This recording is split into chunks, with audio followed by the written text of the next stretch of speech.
లో పోటీ చేయడానికి ప్రస్తుతం అభ్యర్థులు దొరకని పరిస్థితి కనిపిస్తా ఉంది. అంటే ఏదైతే ఆల్రెడీ సిట్టింగ్లు ఉన్నారో వాళ్ళు కూడా ఇక్కడ అధికారంలో ఉన్నటువంటి కాంగ్రెస్ వైపు కావచ్చు, లేదంటే కేంద్రంలో ప్రస్తుతం అధికారంలో ఉన్న బీజేపీ వైపే ఎక్కువగా చూస్తున్నట్టుగా తెలుస్తోంది. బీఆర్ఎస్ సిట్టింగ్లు కూడా దూరం అవుతున్న పరిస్థితులు కనిపిస్తా ఉన్నాయి. రైట్, ఓడలు బండ్లు అవ్వడం, బండ్లు ఓడలు అవ్వడం, అందులోనూ రాజకీయాల్లో ఇది సర్వసాధారణం.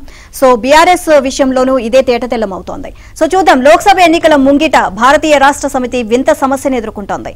అసెంబ్లీ ఎన్నికల్లో ఘోర పరాజయం తర్వాత పార్టీలో సమీకరణాలు వేగంగా మారిపోతున్నాయి.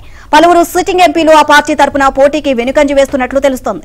సిట్టింగ్ ఎంపీలను బుజ్జగిస్తున్నా కొందరు ససేమిరా అంటున్నట్లు తెలిసింది. ఇక దీంతో ఆయా స్థానాల్లో ఎవరిని బరిలోకి దింపాలి అనే అంశంపై బీఆర్ఎస్ అధిష్టానం మల్ల గుల్లాలు పడుతోంది. ముఖ్యంగా చేవెళ్ల సిట్టింగ్ ఎంపీ గడ్డం రంజిత్ రెడ్డి పోటీకి నో అంటున్నట్లు సమాచారం.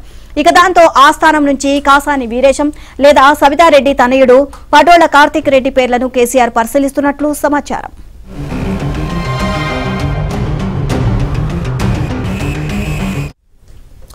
రంజిత్ రెడ్డి బాటలోనే దక్షిణ తెలంగాణలో ఓ సిట్టింగ్ ఎంపీ కూడా పోటీకి విముఖత వ్యక్తం చేసినట్లు పార్టీ వర్గాలైతే చెప్తా ఉన్నాయి. త్వరలో ఆయన బీజేపీ తీర్థం పుచ్చుకుంటారని సమాచారం. మహబూబాబాద్ సిట్టింగ్ ఎంపీ మాలోతో కవిత కూడా ఈసారి పోటీకి ఆసక్తి చూపడం లేదన్న ప్రచారం జరుగుతోంది. ఇప్పటికే Zaheerabad MP B B Patil, Peddapalli MP Netakani Venkatesh, Nagar Kurnool MP Pothuganti Ramulu BRS ను వీడారు.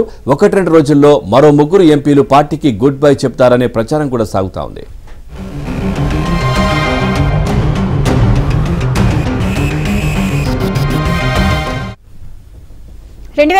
లోక్సభ ఎన్నికల సమయంలో బీఆర్ఎస్ టికెట్ కోసం గట్టి పోటీ నెలకొంది. ఇప్పుడు మాత్రం టికెట్ వచ్చినా పోటీ చేసే పరిస్థితి లేదు అని ఆ సీనియర్ నేత వాపోయారు. కాంగ్రెస్ సర్కార్పై వ్యతిరేకత ఉంది అని బీఆర్ఎస్ చెబుతున్నా లోక్సభ ఎన్నికల్లో దాని ప్రభావం ఎంతవరకు ఉంటుంది అనే దానిపై స్పష్టత లేదు. ఇక బీఆర్ఎస్ సిట్టింగ్ ఎంపీలు కొందరు ఈసారి ఎన్నికల్లో పోటీకి విముఖత వ్యక్తం చేస్తుండడం ఆ పార్టీకి ప్రతికూల అంశమే.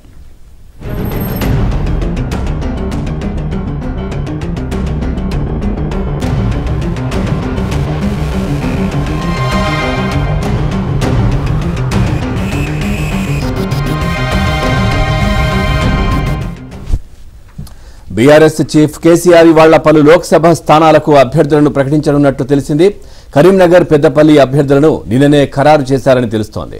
వీటితో పాటు ఖమ్మం, మహబూబాబాద్, సికింద్రాబాద్, వరంగల్, నల్గొండ, జహీరాబాద్, చేవెళ్ల లోక్సభ స్థానాలకు కూడా అభ్యర్థులను ఖరారు చేసి ఈ సాయంత్రానికి ప్రకటిస్తారని సమాచారం. బీఆర్ఎస్ వర్గాల సమాచారం ప్రకారం కరీంనగర్ స్థానానికి బోయినపల్లి వినోద్ కుమార్, పెద్దపల్లికి కొప్పుల ఈశ్వర్ పేర్లను ప్రకటిస్తారని తెలుస్తోంది.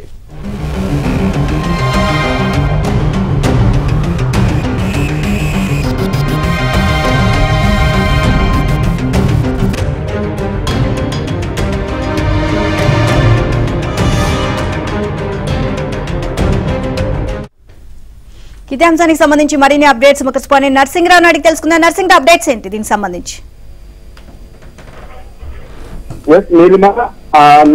నిన్నటి నుండి కేసీఆర్ రంగంలోకి దిగారు. ఇన్నాళ్ల పాటు కాలి శస్త్రచికిత్స చేసుకున్నటువంటి నేపథ్యంలో రెస్ట్ లో ఉన్నటువంటి కేసీఆర్ ఇక గా లోక్సభ ఎన్నికలపై ఫోకస్ పెట్టి వరుస సమావేశాలకు శ్రీకారం చుట్టారు. నిన్న 2 కరీంనగర్ అండ్ పెద్దపల్లి నియోజకవర్గాలు పార్లమెంటరీ నియోజకవర్గాల నేతలతో సమావేశమయ్యారు. అయితే ఈ సందర్భంగా కొన్ని కీలకమైనటువంటి కమెంట్స్ చేశారు. గతంలో ఓటమి పైన ఎప్పుడు కూడా కామెంట్ అయినటువంటి కేసీఆర్ నిన్న కొన్ని కీలకమైనటువంటి కమెంట్స్ ఓటమి పైన చేశారు. మొన్న ఎన్నికల్లో ఎమ్మెల్యేలు అప్పుడు సిట్టింగ్ ఎమ్మెల్యేలుగా ఉన్నటువంటి వాళ్ళపైన తీవ్రమైనటువంటి వ్యతిరేకత ఉంది. దాంతో వారంతా కూడా ఎమ్మెల్యేలు ఓడిపోవాలి, కేసీఆర్ ముఖ్యమంత్రి కావాలని కోరుకున్నారు. దానివల్ల పూర్తిగా పుట్టి మునిగిపోయింది. సో ఇప్పటికీ కూడా ఆ నేతల మీద ఇంకా ప్రజల్లో వ్యతిరేకత పెరగలేదు.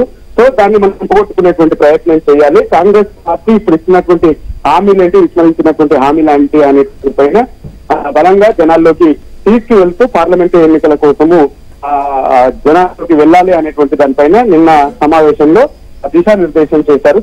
ఇక మరోవైపు పార్లమెంటు ఎన్నికలు అభ్యర్థుల ఎంపిక పైన కూడా కేసీఆర్ కసరత్తు చేస్తా ఉన్నారు. ఒకవైపు కసరత్తు చేస్తుంటేనే కొంత విచిత్రమైనటువంటి పరిస్థితి బీఆర్ఎస్ పార్టీ అధినాయకత్వానికి ఎదురవుతా ఉంటుంది. ఎందుకంటే సిట్టింగ్ ఎంపీలు గతంలో అధికారంలో ఉండగా పెద్ద ఎత్తున టికెట్ల కోసం పోటీ పడ్డటువంటి నేతలు ఇప్పుడు టికెట్ ఇస్తామన్నా కానీ పోటీ చేసేందుకు వేస్తా ఉన్నారు. ఇప్పటికే కొంతమంది సిట్టింగ్ ఎంపీలకు లైన్ క్లియర్ చేశారు, పోటీకి సిద్ధంగా ఉండాలని చెప్పి కూడా ఆదేశించారు, టికెట్లను కూడా ఖరారు చేశారు. అందులో భాగంగా చేవెళ్ల ఎంపీ రంజిత్ రెడ్డికి కూడా క్లారిటీ ఇచ్చేశారు, పోటీకి సిద్ధంగా ఉండాలని చెప్పి ఆయనకి ఖరారు కూడా చేసేశారు టికెట్ ని.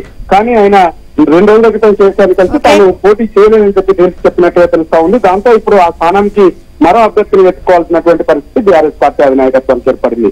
అదేవిధంగా అటు జహీరాబాద్ లో కూడా ఎంపీగా ఉన్నటువంటి బీబీ పాటిల్ కి టికెట్ ని అనౌన్స్ చేయాలని చెప్పి బీఆర్ఎస్ పార్టీ భావించింది. కానీ ఆయన ఇటీవల బీజేపీలో చేరిపోయారు, బీజేపీ టికెట్ ఆయనకి అనౌన్స్ చేసింది. ఈ విధంగా చాలా చోట్ల సిట్టింగ్ ఎంపీలు పోటీకి నిరాశిస్తా ఉన్నారు. ఇతర నేతల్ని పోటీకి రంగంలోకి దింపాలని టీఆర్ఎస్ పార్టీ భావిస్తే వాళ్ళు కూడా వెనుకంజ వేస్తా ఉన్నారు. సో దాంతో ఇప్పుడు కొత్త అభ్యర్థుల కోసం వెతుకోవాల్సిన పరిస్థితి టీఆర్ఎస్ లో ఏర్పడింది. Right, thank you Narasimharao.